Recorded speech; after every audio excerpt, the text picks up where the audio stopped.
Que penser de Guy Canonissi et par-delà, des TJ? Il est le président de la Fédération chrétienne des TJ, donc à minima, il se doit d'être exemplaire. Or ce monsieur ne s'est pas levé devant la commission du Sénat qui l'avait convoqué pour le comité de liaison hospitalier. Les deux autres TJ à ses côtés s'étaient levés mais pas lui. Vous me direz que ce n'est pas grave car non obligé, mais quand même, les deux autres l'ont fait et c'est l'usage. Ensuite, il dit du rapport de la Miviludes que sa présentation est partiale et insultante, et qu'elle reprend des stéréotypes mensongers d'individus hostiles aux TJ. Or, tout le monde sait que les TJ comparent toutes les autres religions à Babylone la Grande, une prostituée. J'ai une question, ceci n'est-il pas outrancier ou insultant pour elle? Voir par exemple, la tour de garde du 1er avril 1989 et le livre La Révélation, le grand dénouement est proche. Quant à la tour de garde d'avril 2024, article 15, paragraphe 14 est encadré. Il considère tous ceux qui les critiquent comme un instrument du diable qu'il ne faut surtout pas écouter car tout ce qu'ils disent n'est que mensonge. N'est-ce pas outrancier et insultant?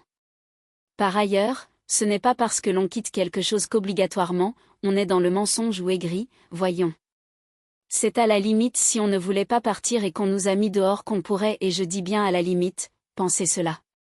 Ceux qui quittent quelque chose, c'est justement parce qu'il y a un problème.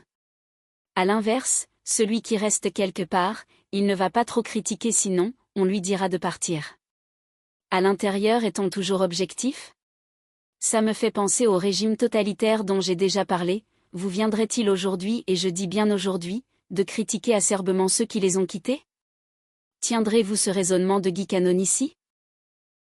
Enfin, je dirais que la réaction de ce monsieur est méprisante pour les témoignages douloureux des ex-TJ qui sont victimes d'ostracisme, de pédophilie ou autres écarts, et le nier est pire qu'insultant, c'est meurtrier car certains se sont suicidés. Guy Canonissi mélange tout, il parle de ceux très rares, qui se sont fait excommunier pour adultère ou fornication et qui l'ont nié alors que la preuve était faite et qui ensuite vont raconter n'importe quoi. Mais ceci est à la marge car ce qui figure dans le rapport de la Miviludes est malheureusement exact. Il est évident que les TJ ne vont pas écrire qu'ils soutiennent la pédophilie ou l'ostracisme. Et c'est le cas aussi de toutes les autres églises dont la catholique qui est systématiquement prise pour cible à ce sujet. Cependant chez les TJ comme ailleurs, il y a de tels cas et la règle des deux témoins a bien évidemment contribué à étouffer de tels crimes, et des exemples, il y en a. Quant à l'ostracisme, les TJ sont les rois dans ce domaine, même si d'autres organisations la pratiquent. Tout le monde évidemment, mais l'attitude de Guy Canonissi montre qu'il pense que ce sont les autres qui mentent et il a une absence de délicatesse. Ce que je vois, c'est que dès qu'on parle en mal des TJ, ceux-ci sortent leurs griffes pour faire peur et dissuader les gens de dire ce qu'ils pensent car ils n'ont pas les moyens comme les TJ, d'engager des procès. J'ai un conseil à donner qui est celui de la Bible, l'apôtre Paul avait été accusé d'être dans une secte. Comment a-t-il réagi devant le gouverneur? On lit en Actes 24 verset 14. Je t'avoue bien que je sers le Dieu de mes pères selon la voie qu'ils appellent une secte, croyant tout ce qui est écrit dans la loi et dans les prophètes, etc. A-t-il cherché querelle sur ce mot? Non.